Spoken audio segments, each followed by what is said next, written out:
नमस्कार। Morning prime time के super hit show 9 बज गए में आप सभी का स्वागत है। मैं आपके साथ आशुतोष चतुर्वेदी। देखिए, दिल्ली और उत्तर भारत के तमाम हिस्सों में कड़ाके की सर्दी पड़ रही है। दिल्ली का पारा कल शिमला से भी नीचे लुढ़क गया और दिल्ली में आज ऑरेंज अलर्ट है। दिल्ली समेत देश के तमाम हिस्सों में सर्दी का हाल हम विस्तार से आपको दिखाएंगे, लेकिन हमेशा की तरह बुलेटिन की कुछ झलकियों पर सबसे पहले बुलेटिन की शुरुआत एक बड़ी खबर के साथ। देखिए, दिल्ली के कांझावाला अंजलि केस में पुलिस ने छठे आरोपी को गिरफ्तार कर लिया है और आरोपी का नाम आशुतोष है।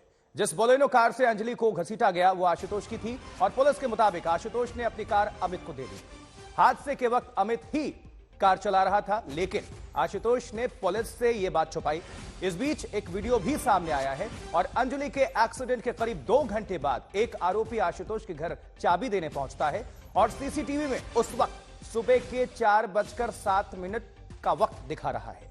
ठीक 9 मिनट बाद वो शख्स आशुतोष के साथ वापस आता है और आशुतोष सफेद रंग का टी शर्ट पहने हुए है। इस वक्त सुबह के 4:16 हो रहे थे। तो कांझावाला कांड कार मालिक आशुतोष गिरफ्तार। ज्यादा जानकारी के लिए हिमांशु मिश्रा का रुख करते हैं। हमारे साथ हमारे संवाददाता जुड़ चुके हैं। हिमांशु, किस तरह से यह खुलासा हुआ? कड़ियां जुड़ रही हैं और लगातार जांच जारी और आगे खुलासे होते चले जा रहे हैं। इस वक्त अभी तक जो भी अपडेट है दर्शकों को आप साझा करें। देखिए, दिल्ली पुलिस को जब शुरुआत में जो कॉल्स मिली थी, उसके बाद जब दिल्ली पुलिस ने बॉडी रिकवर की, तब पुलिस को पीसीआर कॉल के आधार पर ये गाड़ी का नंबर मिल गया था और पुलिस ने तुरंत ही गाड़ी का नंबर निकाला। और इस दौरान देखिए, आरोपी 2:04 से 2:06 के बीच उन्होंने इस दुर्घटना को अंजाम दिया और उसके बाद ये करीबन 2 घंटे तक ये घूमते रहे और 4 बजे के बाद ये पहुंचते हैं आशुतोष के घर। एक आरोपी जाता है, आशुतोष को बुला के ले आता है, आशुतोष आता है और फिर देखिए वो टी शर्ट में ही बाहर आ जाता है। लेकिन उसके बाद शायद उसे ठंड लगती है और उसे लगता है कि नहीं, सिर्फ चाबी ही नहीं लेना है, बात कुछ और है, और वो जाता है और वापस जैकेट पहन के वो वापस आता है। और जब वो वापस आता है तो उसके बाद यहां पर जो चीजें तय की जाती है, देखिए, जो पुलिस को इन्वेस्टिगेशन में पता चला था, शुरुआत में जो आरोपियों ने बताया था कि गाड़ी दीपक चला रहा था, बगल में मनोज बैठा था और बाकी 3 लोग पीछे बैठे हुए थे। लेकिन जब जांच आगे बढ़ती है, पुलिस को सीसीटीवी मिलते हैं, तो उसके बाद पुलिस को पता चलता है कि गाड़ी दीपक नहीं, अमित चला रहा था और चाबी अमित को दी गई थी, लेकिन अमित के पास ड्राइविंग लाइसेंस नहीं था और इस वजह से ये सारी कहानी रची गई। इस वक्त हम लोग यहाँ दीपक के घर के बाहर आशुतोष मौजूद है और ऊपर आपको दिखाते हैं जो 2nd फ्लोर आप देख रहे हैं, जहां पर जाली जिस खिड़की पे लगी हुई है, यहीं पर ये दीपक का घर है, जहां पर वो मंगोलपुरी में रहता था। पुलिस ने दीपक को गिरफ्तार कर लिया था और पूछताछ में सभी ने शुरुआत में पुलिस को यही बताया था कि गाड़ी ये जो यहाँ मंगोलपुरी में दीपक रहता है, दीपक ही चला रहा था। लेकिन जब इन्वेस्टिगेशन में बात अमित की आई तो उसके बाद फिर पुलिस ने इस पूरे मामले में 2 लोगों का और रोल ना आया। एक आशुतोष का रोल आया जिसने गाड़ी दी थी और एक रोल आया अंकुश का, जिसके बाद पुलिस ने उन्हें आरोपी बनाया और साथ ही साथ 2 धाराएं और आप हमारे साथ जुड़े रहे हैं और ये दर्शकों को हम तस्वीरें दिखा रहे हैं। जो ये नया सीसीटीवी फुटेज सामने आया है, इसमें नजर आ रहा है कि आरोपी जो आशुतोष है उसने अपनी कार अमित को दी और वही सीसीटीवी फुटेज सामने आ चुका है और बिल्कुल क्लियर तस्वीर है। और ये आशुतोष के घर के बाहर की तस्वीरें हैं, जहां देख सकते हैं आप गाड़ियां खड़ी हैं, कार खड़ी हैं और आशुतोष ने यहां पर अपनी कार अमित को दे दी। ये नया सीसीटीवी फुटेज सामने आया है। यानी पुलिस हर जगह के सीसीटीवी फुटेज खंगाल रही है, जितने भी आरोपी हैं उनके आसपास की भी और रास्ते में जहां तक, क्योंकि हर कड़ियों को जोड़ना है, सभी लिंक्स को आपस में जोड़ना है और उसके बाद किसी निष्कर्ष पर पहुंचना है। हिमांशु मिश्रा हमारे सहयोगी लगातार जुड़े हुए हैं। हिमांशु, एक और नया सीसीटीवी फुटेज आया है जो हम दर्शकों के सामने भी हमने रखा हुआ है, वो दिखा रहे हैं, जहां आरोपी आशुतोष का जो घर है वो नजर आ रहा है और इसने अपनी कार अमित को यहां पर दी है। इससे भी कहीं ना कहीं कुछ मदद मिलेगी। बिल्कुल मदद मिलेगी, क्योंकि वहीं पर देखिए जो पहला सीसीटीवी फुटेज सामने आया था जिसमें ये दिखा था कि ऑटो से पहुंचते हैं और उसके बाद एक कार आती है, जो बलिनो कार आती है, वो वहां पर पहुंचती है। सभी लोग वहां पर कुछ डिस्कस करते हैं और उसके बाद कार को आशुतोष के घर के बाहर, क्योंकि विजय विहार का इलाका है और उसे वहां पे अभी बहुत ज्यादा वक्त आशुतोष को हुआ नहीं था, 6 से 8 महीने का ही वक्त हुआ था वहां पर शिफ्ट हुए। तो जो गाड़ी की पार्किंग है वो बाहर एक जो ओपन एरिया है वहां पर आशुतोष अपनी गाड़ी खड़ी करता था, तो वहां पर ले जाकर के गाड़ी खड़ी की गई और उसके बाद फिर जो आरोपी वहां पर पहुंचे थे वो ऑटो से वहां से निकल जाते हैं और फिर तकरीबन 4:52 के आसपास आशुतोष अपने घर वापस लौट जाता है, जब वो जैकेट पहन के दोबारा आया था, और उसके बाद फिर वो अपने घर वापस लौट जाता है। और इसके कुछ देर बाद ही, बहुत टाइम नहीं लगा पुलिस को वहां पहुंचने में, क्योंकि पुलिस को नंबर मिल चुका था गाड़ी का, तो पुलिस गाड़ी को ट्रेस करते हुए वहां पहुंच जाती है, गाड़ी को सीज कर लेती है, और साथ ही साथ आशुतोष उन्हें ये बताता है कि गाड़ी जो है वो दीपक और उसके दोस्त लेके गए थे। इसके बाद पुलिस ने एक एक कर दीपक को, फिर जो बाकी आरोपी है मनोज को, इन सबको गिरफ्तार करती है और इनसे पूछताछ करती है। शुरुआत में 304A, फिर 304 की धारा जोड़ी गई, और अब जब ये पूरा खुलासा हुआ तो 201 और 120B। जी बिल्कुल हिमांशु, आप नजर बना के रखें। बहरहाल आपका बहुत बहुत शुक्रिया दर्शकों तक ये जानकारी साझा करने के लिए। चलिए खबरों में आगे बढ़ते हैं और बात मौसम की करते हैं, क्योंकि देखिए दिल्ली समेत पूरा उत्तर भारत कड़ाके की सर्दी में इस वक्त कांप रहा है।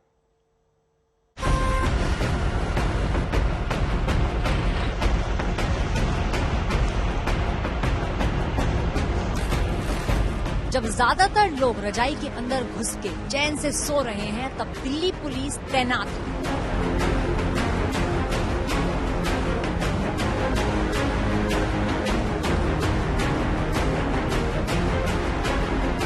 लगातार कोहरे की चादर जो है वो पूरे उत्तर भारत के अंदर जो है वो दिखाई दे रही है।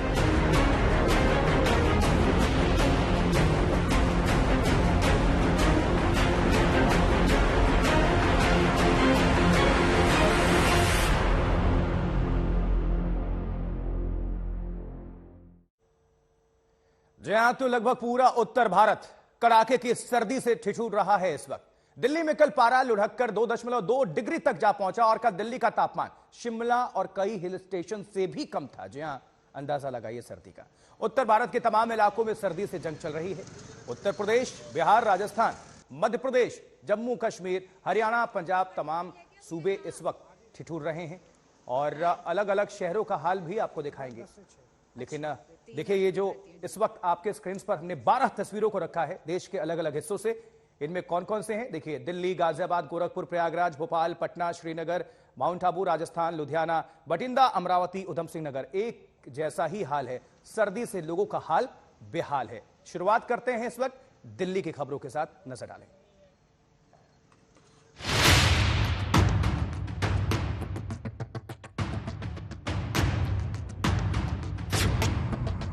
देश की राजधानी बनी सर्दी की राजधानी। शिमला से भी सर्द हुई राजधानी दिल्ली। दिल्ली पर सर्दी का 2 डिग्री टॉर्चर। 2 डिग्री तक लुढ़का दिल्ली का पारा। दिल्ली ठंड से कांप रही है। हड्डियों को गला देने वाली सर्दी दिल्ली वालों का कड़ा इम्तिहान ले रही है। गुरुवार को तो हद ही हो गई। दिल्ली के आया नगर में न्यूनतम तापमान 2.2 डिग्री सेल्सियस, लोधी रोड और रिज इलाके में 2.8 डिग्री सेल्सियस और सफदरजंग में 3 डिग्री सेल्सियस दर्ज किया गया। पिछले 2 सालों में जनवरी में दिल्ली का ये सबसे न्यूनतम तापमान है। सर्दी के मामले में कल दिल्ली ने पहाड़ी इलाकों को भी पीछे छोड़ दिया। कांगड़ा में न्यूनतम तापमान कल 3.2 डिग्री सेल्सियस, शिमला में न्यूनतम तापमान 3.7 डिग्री सेल्सियस, मसूरी में 4.4 डिग्री सेल्सियस, डलहौजी में 4.9 डिग्री सेल्सियस और धर्मशाला में 5.2 डिग्री सेल्सियस दर्ज किया गया था। इस सर्दी में जहां ज्यादातर लोग घरों में दुबके हुए हैं, तो वहीं कुछ लोग देर रात को इंडिया गेट पर तफरी करते नजर आए। आधी रात का वक्त है साहब, ठंड नहीं लग रही? बिल्कुल भी नहीं। क्योंकि दिल्ली की सर्दी जो है ना, वो दिल वालों की है। दिल वालों की है? दिल वालों की है। जो दिल्ली का मजा लेता है वही दिल वालों की सर्दी लेता है। बहुत ठंडा इस समय तो और ज्यादा कपकपी लग रही है, लेकिन ठंड नहीं लग रही। ठंड नहीं लग रही मैडम, इंडिया गेट पे खड़े, इंडिया गेट पे ठंड लगती नहीं है। इंडिया गेट पे ठंड लगती है? ठंड लगती नहीं है दिल्ली। बता दो, पता चले जिसको जिसको ठंड लग रही है वो यहीं पे आ जाएगा कि यहाँ पे आ जाए, ठंडी नहीं लगेगी उसको। माहौल इतना बढ़िया होता है इंडिया गेट पे। मैम ये बताइए, काम मैंने तो पूरा कैप वैप पहन के रखा हुआ है, आपको ठंड नहीं लग रही क्या? नहीं, मुझे ठंड नहीं लग रही है। आइसक्रीम खाएंगे तो ठंड कैसे? अभी आइसक्रीम भी खाना है आपको? खा चुके हैं, तभी ठंड नहीं लग रही है। आइसक्रीम भी खा चुके हैं, ठंड लग रही है नहीं लग रही है? नहीं, घर पे ठंड लग रही थी, लेकिन अब यहाँ इंडिया गेट पे आके ठंड नहीं लग रही है। उधर मौसम विभाग ऑरेंज अलर्ट जारी कर रहा है कि ठंड है, घरों में रहिए, सेफ रहिए, सुरक्षित रहिए। आप लोग यहाँ पूरा फुल मेकअप में बिल्कुल माहौल बनाने के लिए इंडिया गेट पर। ठंड लग रही थी, कैमरा देख के खत्म हो गई है। तो दिल्ली वालों से और देश के लोगों से क्या कहना चाहेंगे दिल्ली की सर्दी पर? सर्दियाँ हैं, बाहर निकलो, घूमो, देखो, मस्ती कर क्या हिल स्टेशन पे मत जाइए, दिल्ली आइए। दिल्ली आइए और ठंड का मजा लीजिए। दिल्ली आके, हाँ, अब तो कम से कम यहाँ की सर्दी देखकर हिल स्टेशन पर जाने की जरूरत नहीं है। आप लोगों के तो पैसे बच गए फिर। तो हमें इसलिए तो इंडिया गेट पे आए, पैसे ही तो बचाने, हम रहते ही यही हैं। देखिए, दिल्ली में जबरदस्त कड़ाके की ठंड इस वक्त पड़ रही है और जैसा कि मैंने आपको बताया, यहीं से बिल्कुल सटे लोधी रोड है, जहां पर बहुत वीवीआईपी लोग रहते हैं। वहां पर 2.8 डिग्री सेल्सियस पारा रिकॉर्ड किया गया है और अगले 3 दिनों तक 2 से लेकर 4 के बीच यही सर्दी यहाँ पर रहने वाली है। लेकिन उसके बावजूद दिल्ली के लोगों का ये मिजाज है, प्यार तेरा दिल्ली की सर्दी। दिल्ली वालों के लिए जनवरी का महीना दोहरी मुसीबत साबित होता है। एक तरफ सर्दी और दूसरी तरफ कोहरा। गुरुवार रात इंडिया गेट का हम आपको हाल दिखाते हैं।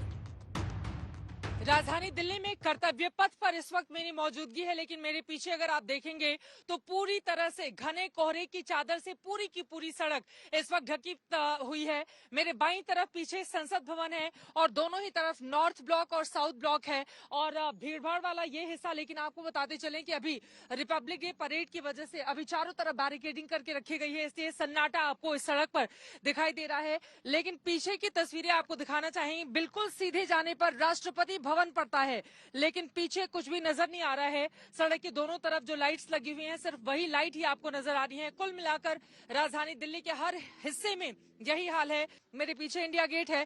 यूं तो यहाँ पर रात के वक्त भीड़भाड़ काफी ज्यादा बढ़ जाती है, लेकिन सुरक्षा के मद्देनजर लगातार वहां पर सुरक्षा कर्मियों को वहां पर तैनात किया गया है। वो लोगों को हटाने का काम कर रहे हैं। यहाँ पर जो सुरक्षा कर्मी है उनकी ड्यूटी लगाई गई है। ये जो टेंट है इसमें आप देखेंगे एक हीटर जरूर जलता हुआ नजर आ रहा है, लेकिन इनको रात में जब कड़ाके की ठंड पड़ रही है आधी रात को, देखिए कुछ लोग इसमें बैठे हुए हैं, लेकिन बहुत ज्यादा ठंड है और कुछ लोगों की बाहर तैनाती की गई है। दूसरी तरफ ये पूरा बैरिकेड लगाया गया है। यहाँ पर आप देखेंगे पूरी बैरिकेडिंग की गई है। यकीनन अब उत्तर भारत के तमाम इलाकों में न सिर्फ घने कोहरे का प्रकोप झेलना पड़ा है लोगों को, बल्कि आगे आने वाले वक्त में स्थिति और ज्यादा बिगड़ सकती है। खासतौर से राजधानी दिल्ली को लेकर मौसम विभाग की ओर से ऑरेंज अलर्ट जारी किया गया है। ऐसे में अगर आप दिल्ली के रहने वाले हैं तो अपना पूरा ख्याल रखें और अगर कोई दिल्ली घूमने का प्लान बना रहा है तो जब भी वो सड़कों पर आए तो पूरी तरह से अपने आप को सुरक्षित ढक कर निकले, वरना यहाँ पर ठंड की चपेट में आकर आप खुद को बीमार कर सकते हैं। अब आगे आने वाले वक्त के लिए कैसी रहेगी तैयारी, इस पर लगातार रहेगी आज तक की नजर, लेकिन ठंड का प्रकोप झेलने के लिए तैयार रहे राजधानी दिल्ली। कैमरा पर्सन संजय कुमार के साथ चित्रा त्रिपाठी, इंडिया गेट, दिल्ली आज तक। चलिए, चित्रा त्रिपाठी की रिपोर्ट अभी आप देख रहे थे और इस वक्त स्क्रीन पर आपको हमारे 5 सहयोगी नजर आ रहे होंगे। देश के अलग अलग हिस्सों में इनकी मौजूदगी है। शुरुआत करते हैं जम्मू कश्मीर में नजर आ रहे हैं हमारे साथ सुनील जी भट्ट दिख रहे हैं, संतोष शर्मा लखनऊ में हैं, सत्येंद्र चौहान चंडीगढ़ में हैं और जय किशन जयपुर में हैं, जबकि दिल्ली से इस वक्त आशुतोष मिश्रा हमें नजर आ रहे हैं। चलिए शुरुआत देश की राजधानी दिल्ली से ही कर लेते हैं। आशुतोष, आप भी बाहर मौजूद हैं, ठंड आपको भी लग रही होगी, रिपोर्टिंग करनी जरूरी है, दर्शकों तक जानकारी पहुंचाना जरूरी है। क्या कुछ कह रहे हैं मौसम वैज्ञानिक, और अभी 2 डिग्री का जो ये टेम्परेचर का टॉर्चर है वो कब तक झेलने को मजबूर होंगे दिल्ली वासी?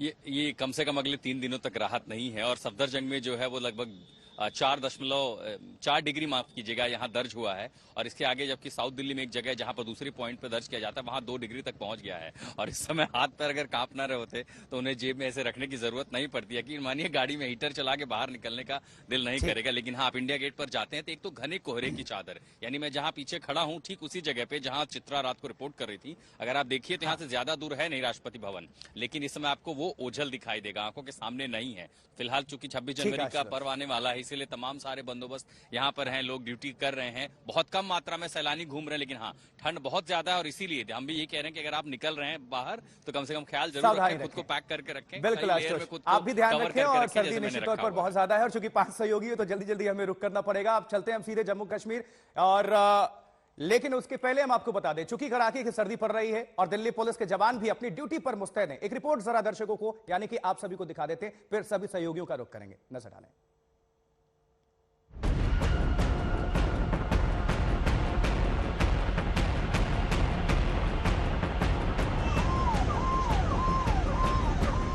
देश की राजधानी दिल्ली में कड़ाके की ठंड पड़ रही है। इस समय लगभग 1 बज रहा है और तापमान है 6 डिग्री सेल्सियस। आज तक की टीम सड़कों पे इसीलिए निकल रही है ताकि आपको बता सके वो सभी लोग जो रात को काम करने के लिए बाहर निकलते हैं, आम लोग, आम जनता किस तरीके से ठंड का सामना कर रही है, और वो सारे पुलिसकर्मी जो रात भर तैनात रहते हैं ताकि हम और आप चैन की सांस ले सके, वो किस तरीके से ठंड से जूझ रहे हैं और किस तरीके से अपना काम कर रहे हैं। ये सब कुछ हम आपको दिखाएंगे अपनी इस रिपोर्ट में। दिल्ली ने सर्दी में शिमला और तमाम हिल स्टेशनों को पीछे छोड़ दिया है, लेकिन दिल्ली पुलिस के जवान सर्द रातों में भी मुस्तैदी से काम में जुटे हुए हैं। रात के 2:30 बज रहे हैं और तापमान है 5 डिग्री।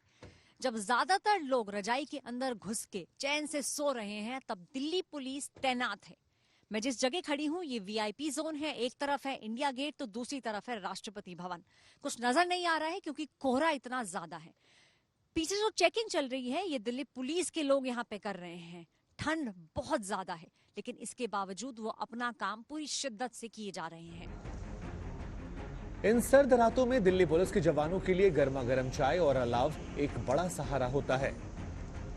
अंदर की तरफ जो एक और बूथ आपको मेरे पीछे नजर आ रहा है, उसमें एक हीटर है और उसी हीटर से पुलिसकर्मी जो है बारी बारी पर जाके अपने हाथ सेकते हैं, थोड़ी सी गर्मी लेते हैं और फिर दोबारा अंदर आ जाते हैं। जो यहाँ के एसएचओ हैं वो हर 1-1.5 घंटे के अंदर एक वैन में चाय भर के, ये जितने भी लोग यहाँ काम कर रहे हैं दिल्ली पुलिस के जो कर्मी हैं उनके लिए चाय भेजते हैं। और ये सब प्रबंध इसीलिए किया जाता है ताकि जहां पर भी बैरिकेड है, जहां पर भी पुलिस कर्मी इतनी ठंड में काम कर रहे हैं, उनको थोड़ी सी सहूलियत दी जा सके। 8 घंटे शिफ्ट होती है हमारी, 10 से सुबह 6 बजे तक है। और आप लोगों का मेन काम क्या होता है? मेन काम यही होता है कोई बाहर से बंदा अंदर ना घुसे, ऐरा कोई ना अंदर आ जाए, कोई प्रॉब्लम ना हो अंदर, देखभाल के लिए ये काम होता है जी। अच्छा, और ये हाई सिक्योरिटी जोन है, एक तरफ इंडिया गेट है, एक तरफ राष्ट्रपति भवन है, तो बाकी जो लोग आपकी टीम के हैं पेट्रोलिंग वाले, वो लोग पेट्रोलिंग करते रहते हैं पूरे इलाके? जी, वे पेट्रोलिंग करते रहते हैं पूरे इलाके में। आज तक संवाददाता ऐश्वर्या पालीवाल जब दिल्ली के दिल में सर्दी का पोस्टमार्टम कर रही थी, उसी वक्त आज तक के एक और संवाददाता सुशांत मेहरा अलग अलग इलाकों में देखने की ये कोशिश कर रहे थे कि दिल्ली के जाबाज इस कोल्ड अटैक का आखिर मुकाबला कैसे करते हैं। हम इस वक्त मौजूद हैं कनॉट प्लेस इलाके में, जो कि दिल्ली का दिल कहा जा सकता है। आप देख सकते हैं कि मुस्तैदी के साथ दिल्ली पुलिस के जो जवान देर रात तक इसी तरीके से बैरिकेड लगा करके मुस्तैदी से काम करते हैं। कड़ाके की ठंड में आप काम कर रहे हैं, ठंड लगती नहीं है इसमें? भैया हम जवान है, ठंड हमें लगती नहीं है। नंबर 1 तो काम वर्किंग करते रहते, चेक करते रहते, इसलिए हमें सर्दी कम लगती है। बाकी हमारी ड्यूटी है, फर्ज है करना। 26 जनवरी को लेकर ऐसे भी हमें अलर्ट में ज़्यादा है।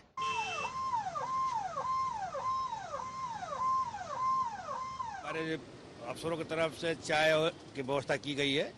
रात को हमारे को चाय यहाँ मिलती है 2 बार, और हम सही तरीके से ड्यूटी कर रहे हैं। टफ रहता है इस तरीके से? ड्यूटी तो बहुत टफ है, लेकिन फर्ज हमारा है, देश के प्रति, समाज के प्रति फर्ज है तो हमें करना ही है। और भी आप देख सकते हैं कि किस तरीके से चारों तरफ जवान, दिल्ली पुलिस की पीसीआर वैन इसी तरीके से पूरी रात पेट्रोलिंग जो है वो करते हैं ताकि हम और आप सुरक्षित रह सकें इस कड़ाके की ठंड में। जब लोग घरों के अंदर रजाइयों में रहते हैं, कंबल में रहते हैं, ऐसे में हमारे दिल्ली पुलिस के जवान इस तरीके से मुस्तैदी के साथ सड़कों पर दिन रात जो है वो आपकी और हमारी सुरक्षा के लिए तैनात रहते हैं। कैनॉट प्लेस से हम पंचकुइया रोड पहुंचे। यहां पर लोग अलाव तापते हुए नजर आ रहे थे। दिल्ली के अलग अलग इलाकों में अलग अलग तस्वीरें जो है वो देखने को मिल रही हैं। लोग अलाव का सहारा लेकर के अपनी रात जो है वो काट रहे हैं। आप देख सकते हैं तस्वीरों में कि किस तरीके से आग के सहारे लोग अपनी ठंड को जो है वो दूर करने की कोशिश कर रहे हैं। ये बताइए कि कड़ाके की ठंड पड़ रही है, कितनी ज्यादा परेशानी आप लोगों के लिए? इस बार से काफी ठंड पड़ी है हमारे यहाँ दिल्ली में, वैसे इतनी ठंड होती नहीं है। अभी हम ड्यूटी से आ रहे तो थोड़ा हम आग सेक लें यहाँ पर। दिल्ली सर्दी से कांप रही है। सभी को सावधान रहने की जरूरत है क्योंकि अगले 3-4 दिनों तक ये मुसीबत बरकरार रहने वाली है। ऐश्वर्या पालीवाल के साथ सुशांत मेहरा, दिल्ली आज तक। चलिए अब जम्मू कश्मीर के हालात को आप सभी दर्शकों को हम बताते हैं। जम्मू कश्मीर में सुनील जी भट्ट मौजूद हैं। सुनील जी भट्ट, आपसे जानना चाहेंगे, आमतौर पर माना जाता है कि जम्मू कश्मीर में बाकी देश के हिस्सों की तुलना में ठंड थोड़ी ज्यादा पड़ती है, अभी हालात क्या है?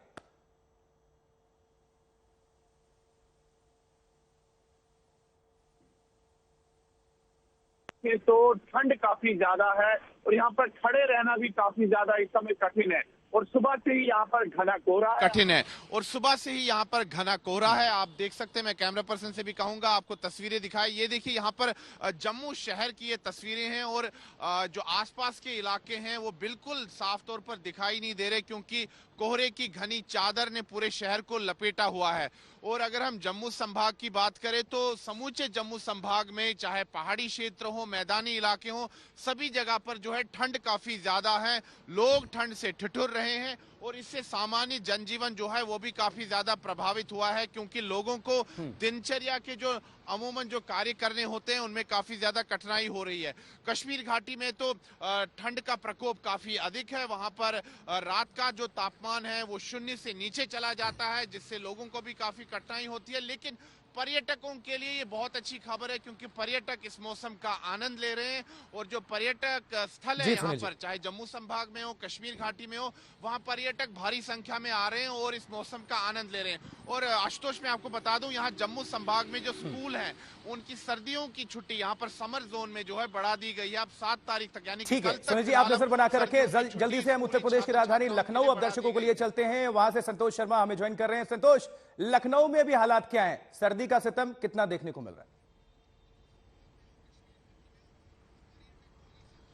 लखनऊ में भी सर्दी का सितम बरकरार है और इस समय जब हम आपसे बात कर रहे हैं तो लखनऊ का जो तापमान है वो 7 डिग्री सेल्सियस है। अभी 9 बज चुके हैं तो रात के समय पर ये जो तापमान है लगातार 5 से 6 डिग्री के बीच में 2 से 3 दिनों से रह रहा है। इस वक्त पर सड़कों पर आप देखिए कि किस तरीके की धुंध है कि जो वाहन भी निकल रहा है बहुत धीमी गति से। अभी कुछ देर पहले तक जो गाड़ियां हैं वो लाइट जला करके चल रही थी क्योंकि विजिबिलिटी बहुत कम हो गई थी। और लगातार ये ऐसा नहीं है कि सुबह के वक्त में ही है, दिन में 12 बजे भी इसी तरीके से लखनऊ ही नहीं उत्तर प्रदेश के तमाम शहर ठिठुर रहे हैं।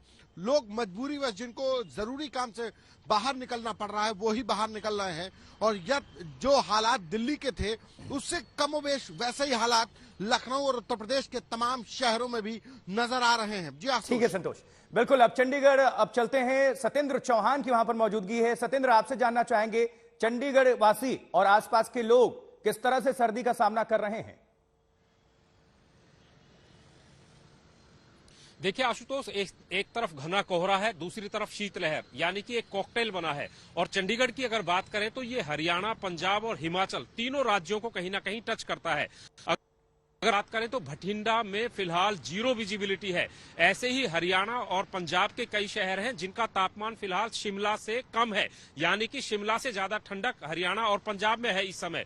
और अगर मौसम विभाग की बात माने तो अगले 24 घंटों में हिमाचल में बर्फबारी होगी और पहाड़ी इलाकों में जो ऊपरी पहाड़ी इलाके हैं वहां पर बारिश भी हो सकती है। और उसके बाद ये कहा जा रहा है कि एक वेस्टर्न डिस्टर्बेंस जो बन रहा है वो कहीं ना कहीं जो ड्राई कोल्ड है, सूखी ठंड है, इससे थोड़ी राहत दे सकता है। बिल्कुल सत्येंद्र, आप हमारे साथ बने रहे और इसके पहले कि हम जयपुर दर्शकों को लिए चले, वहां से जय किशन की रिपोर्ट हम दर्शकों के सामने रखें, उसके पहले एक बार नजर दिल्ली पर, क्योंकि दिल्ली से सटे नोएडा में ठंड का जायजा ले रहे हैं शशि शर्मा। क्या हालात हैं आपको दिखाते हैं।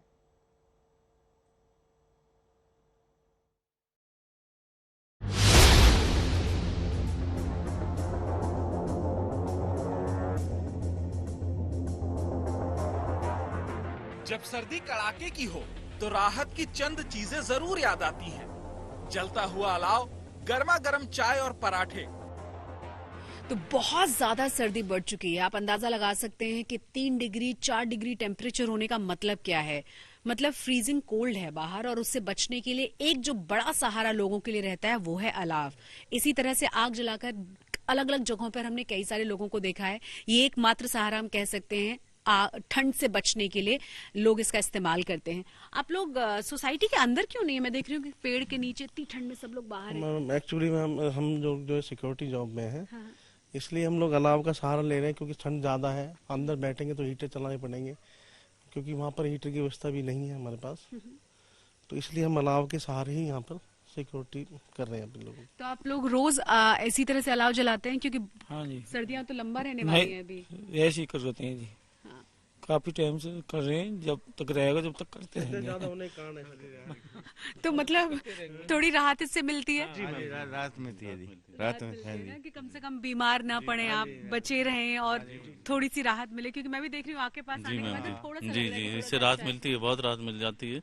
और बल्कि सुबह तक हम लोग इसी से के सहारे रहते हैं। इसमें लकड़ियाँ लगाते जी जी, हाँ, लकड़ियों का भी हमें इंतजाम करना ही पड़ता है खुद को खुद। हाँ जी। तो कम से कम ठंड में एक इस अलाव का सहारा है जो थोड़ी सी राहत देता है। इतनी चिलचिलाती नहीं कहना चाहिए, इतनी कपकपाती हुई ठंड में, वाकई में कपकपाने वाली ठंड है, क्योंकि बाहर जैसे आप निकलेंगे आपको लगेगा कि सब कुछ जमने लगा है। ये नोएडा एक्सटेंशन का इलाका है। दिल्ली एनसीआर में काम करने वालों की बड़ी आबादी यहाँ रहती है। रात भर लोगों का आना जाना लगा रहता है, लिहाजा कड़ाके की सर्दी में भी ये पराठे वाला अपने काम पर है। तो सर्दी इतनी ज्यादा है कि ढेर सारे कपड़े पहनने के बाद भी यहाँ पर हम लोगों को देख रहे हैं, देखिए मफलर, टोपा पूरी तरह से पैक हैं, बावजूद इसके ठंड है। और अलाव का एकमात्र सहारा जो हम आपको कई जगह से दिखा भी चुके हैं कि कैसे लोग रात में अलाव जलाकर सर्दी से बचने की कोशिश करते हैं। रात भर जलता है ये अलाव? हाँ जी मैम, पूरी रात भर जलता है इसमें, और लकड़ी वगैरह लाते हैं तो उसको जलाते हैं। तो वही ठंड से बचने के लिए कुछ ना कुछ तो करना पड़ेगा मैम। हाँ, और ये कम से कम ठंड से राहत मिल जाती है। हाँ जी बिल्कुल मैम जी, बिल्कुल। और हर रोज आप लोग यही कर रहे हैं? हाँ जी मैम, कंटिन्यू यही करना पड़ता है, क्योंकि ठंड दिन से दिन बढ़ती जा रही है, तो फिर सेफ्टी के लिए करना तो पड़ेगा। आधी रात को कड़ाके की सर्दी में हम नोएडा एक्सटेंशन के अलग अलग इलाकों में ये देखने की कोशिश करते रहे कि सर्दी में जिन्हें मजबूरन बाहर निकलना पड़ता है वो इसका मुकाबला कैसे करते हैं। दर्शकों को जयपुर लिए चलते हैं। जयपुर से जय किशन हमारे साथ जुड़े हुए हमारे सहयोगी। आप राजस्थान और जयपुर के हालात बताएं जय किशन, और साथ ही बताएं कि सर्दी किस तरह से लोगों को सता रही है वहां पर। देखिए राजीव, यहाँ पे फिलहाल राजस्थान की राजधानी जयपुर में जो है, जहां सुबह सूर्य के दर्शन देखने जो दुर्लभ हो रहे थे, फिलहाल जो है यहाँ पर एक सुकून भरी राहत देखने को मिली कि सूर्य जो है वो निकला हुआ है, सूरज निकला हुआ है, पर्यटक यहाँ आए हुए हैं। लेकिन राजस्थान के अंदर अगर बात करूं तो माउंट आबू जो है वो फिलहाल कश्मीर से भी ज्यादा ठंडा है। -6 डिग्री सेल्सियस तापमान जो है रिकॉर्ड किया गया था माउंट आबू के अंदर। फतेहपुर सीकर के अंदर टेम्परेचर -1.5 डिग्री सेल्सियस था। जयपुर के अंदर जरूर राहत है, फिलहाल टेम्परेचर 9 डिग्री सेल्सियस है। आप देख सकते हैं सैलानी भी यहाँ घूमने आए हुए हैं, और शिक्षा विभाग ने सभी कलेक्टर्स को जो है ये पावर दे दिए है कि वो 15 जनवरी तक जो है स्कूल में छुट्टी के आदेश निकाल सकते हैं। तो राजधानी में जरूर थोड़ी से आज सुकून मिला है, लेकिन बाकी हिस्सों में अभी भी ठंड का कोहराम जारी है। बहुत शुक्रिया जय किशन आपका, और सभी सहयोगियों का भी बहुत बहुत धन्यवाद हर जगह की अपने अपने हिस्सों की जानकारी देश के दर्शकों तक पहुंचाने की। देखिए अब दिल्ली और पास के इलाकों में सर्दी की एक और तस्वीर आपको दिखाते हैं। दिल्ली से गुरुग्राम के रास्ते की यह तस्वीर है, विक्रांत गुप्ता की रिपोर्ट।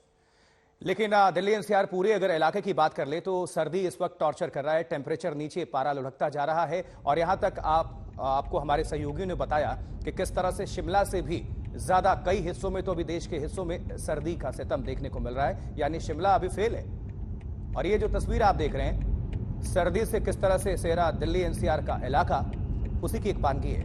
हमारे सहयोगी विक्रांत गुप्ता ने जायजा लिया, और गुरुग्राम की तस्वीर है, देखिए फॉग आपको नजर आ रहा है, ये घना कोहरा, और विजिबिलिटी बहुत लो है। और आपसे भी, दर्शकों से भी हमारी अपील है, आप किसी भी हिस्से में रहते हो, आप अपनी सुरक्षा का बहुत ध्यान रखें, क्योंकि कहते हैं ना, सावधानी हटी दुर्घटना घटी।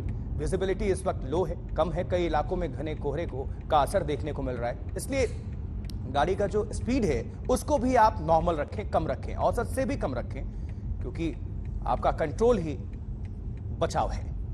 और ये तस्वीर देख रहे हैं, स्ट्रीट लाइट्स भी बहुत विजिबिलिटी कम हो गई है।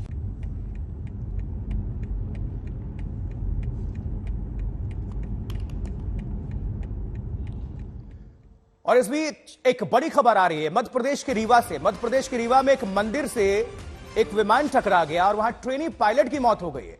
रीवा में विमान हादसा, ट्रेनी पायलट की मौत। अब ये जांच की बात होगी, जांच के विषय है कि आखिर हुआ कैसे यह हादसा। लेकिन मंदिर के शिखर से यह टकराया ट्रेनी विमान, जानकारी के मुताबिक, और एमपी के रीवा की यह घटना है। मध्य प्रदेश के रीवा में विमान हादसा, जहां मंदिर के गुंबद से टकराया है यह विमान और ट्रेनी पायलट की मौत हो गई। तो रीवा में विमान हादसा। रवीश पाल सिंह ज्यादा जानकारी के साथ हमारे सहयोगी जुड़ चुके हैं। रवीश, क्या जानकारी मिल पा रही है इस खबर पर? देखिए, आपको बता दें कि ये देर रात की घटना है। बताया जा रहा है कि ये जो ट्रेनिंग एयरक्राफ्ट था, ये अपनी रूटीन ट्रेनिंग उड़ान पर था, जिस दौरान ये रीवा जिले में एक छोटा सा एक मंदिर पड़ता है, उस मंदिर के गुंबद से टकरा गया था। ये जो है उमरी गांव पड़ता है, रीवा जिले में चौराहा थाना क्षेत्र पड़ता है। इसके पास ये एक छोटा सा मंदिर था, जहां बताया जा रहा है कि अंधेरे के समय जो है पायलट और प्रशिक्षु पायलट, जो इसमें 2 लोग सवार थे, वो अंदाजा नहीं लगा पाए गुंबद का, और उस दौरान ये ट्रेनी पायलट जो है उमरी गांव के पास जो मंदिर है उसके गुंबद से टकरा करके दुर्घटनाग्रस्त हो गया। पास ही में जो खाली जमीन है, ये टकरा करके प्लेन सीधे वहां गिरा। क्योंकि ये उल्टा गिरा था, तो इसमें जो सीनियर पायलट और प्रशिक्षु पायलट थे, वो दोनों गंभीर रूप से घायल हो गए थे, जिन्हें संजय गांधी अस्पताल में भर्ती करवाया गया था। जहां पर देर रात इलाज के दौरान जो सीनियर पायलट हैं, उनकी इसमें मौत हो गई है, उनका निधन हो गया है। तस्वीरों में देखने को मिल रहा है जो मंदिर है वो उसका गुंबद बहुत ऊंचाई पर नहीं है, बहुत नीचे है। लेकिन बहरहाल आपका जानकारी के लिए बहुत बहुत शुक्रिया। हल्द्वानी में रेलवे के जिस जमीन पर विवाद और जहां लोगों का बसेरा है, यहां से हमने ग्राउंड रिपोर्ट की, हमने जाना है कि यहां की स्थितियां परिस्थितियां क्या हैं और लोगों की तकलीफ क्या है, और अगर यह सरकारी जमीन है तो फिर यहां निर्माण कैसे हो गए। फिलहाल अगली सुनवाई 7 फरवरी को होनी है और तब तक बुलडोजर एक्शन पर रोक है।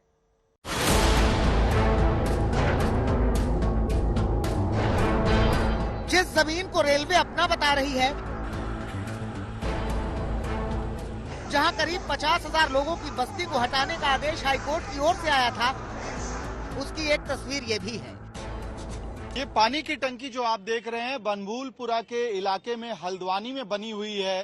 साल 2008 में इसका निर्माण का कार्य जो वाटर डिपार्टमेंट है उत्तराखंड का, उसने पूरा कर लिया था, और ये उसी इलाके में इसका निर्माण किया गया है, जिसके ऊपर उत्तराखंड के हाई कोर्ट ने ऑर्डर दिया कि ये पूरा इलाका असल में अवैध तरीके से बनाया गया है। स्कूल 1940 का है, 1940 का 1940 का लगभग, आजादी से पहले का स्कूल है। मेरे ग्रैंडफादर यहाँ पढ़ चुके हैं। आपके परदादा जो हैं वो पढ़ चुके हैं। ग्रैंडफादर जी, ग्रैंडफादर दादा। जी। और वो किस समय की बात कर रहे हैं आप? ये लगभग 1950 के आसपास होगा। 1950 के आसपास उन्होंने यहाँ शिक्षा ली थी। हल्द्वानी के बनभूलपुरा में 4000 से ज्यादा परिवार रहते हैं। इस क्षेत्र में 4 सरकारी स्कूल, 11 निजी स्कूल, 1 बैंक, 2 ओवरहेड पानी के टैंक हैं। अब यहाँ रहने वालों का यही सवाल है कि अगर जमीन अवैध है तो सरकारी स्कूल कैसे बने, कैसे बैंक खुल गए, पानी की टंकी अवैध नोटिस के वक्त क्यों बनाई गई। इतना ही नहीं, घर में बिजली का मीटर भी चालू है। आपको दिखाने की कोशिश करते हैं, ये देखिए, ये मीटर भी लगा हुआ है। अगर ये अतिक्रमण है तो यहाँ पर सरकारी बिजली का मीटर लगा हुआ है और इस पर बिजली का बिल भी आता है।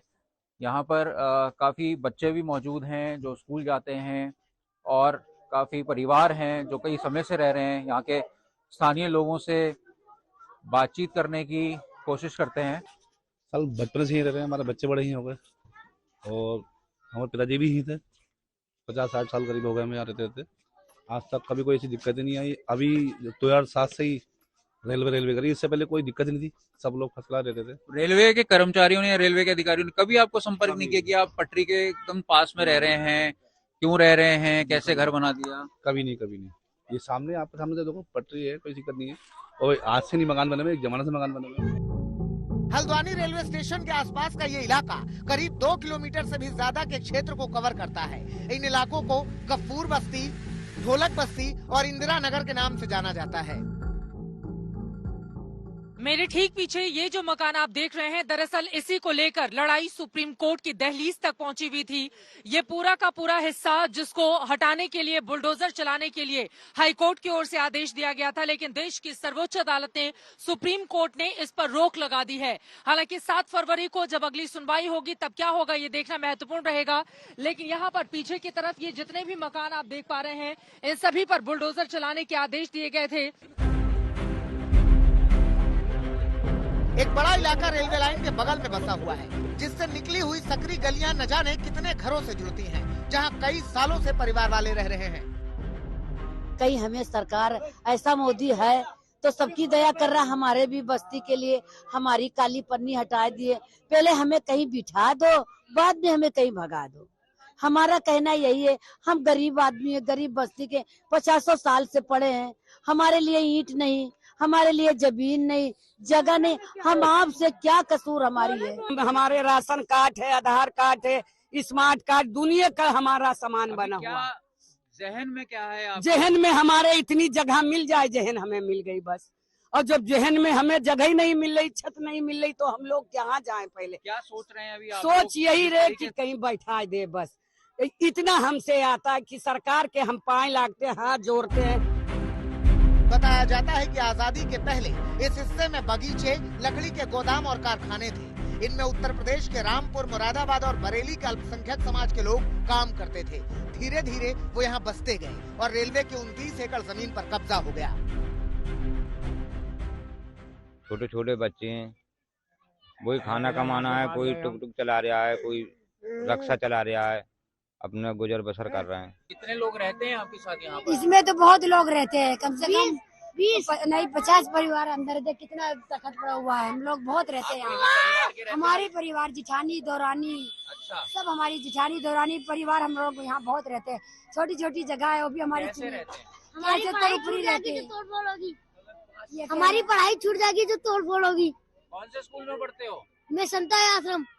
अच्छा, क्या नाम है आपका? मेरा फरीद खान।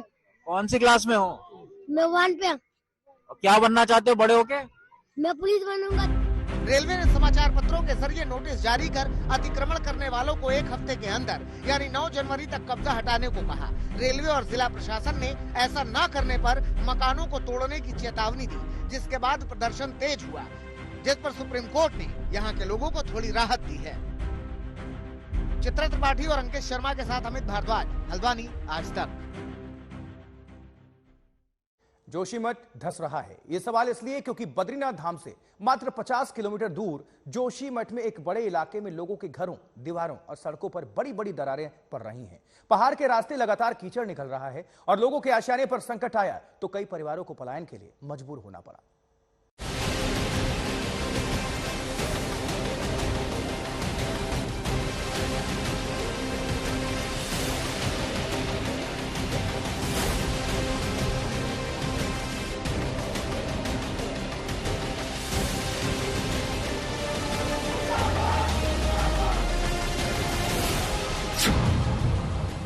क्या जोशीमठ धंसने वाला है?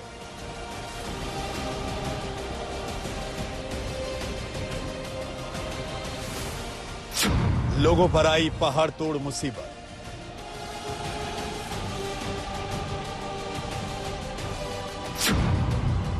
जारी है पहाड़ों पर पानी का प्रकोप।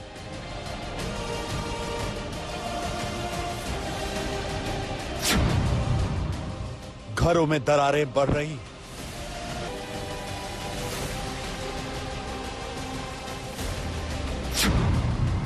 आशियाने पर संकट तो पलायन ही विकल्प।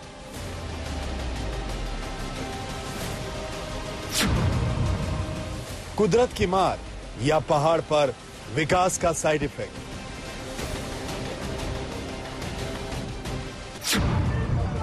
गुस्से से निकली चिंगारी बनी मशाल।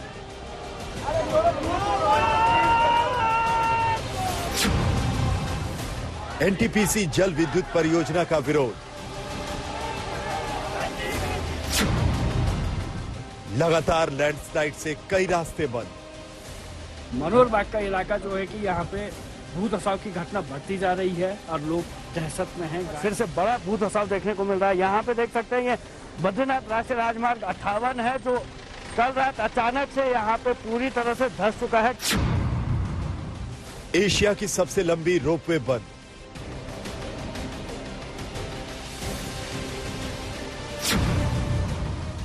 कब रुकेगा पहाड़ का सीना चीर कर निकलता पानी?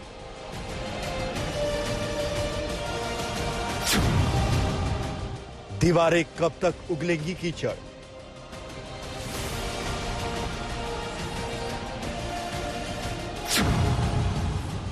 सरकार साथ, लेकिन कैसे निकलेगा समाधान? अभी हमने इसके लिए एक समीक्षा बैठक भी कर ली है।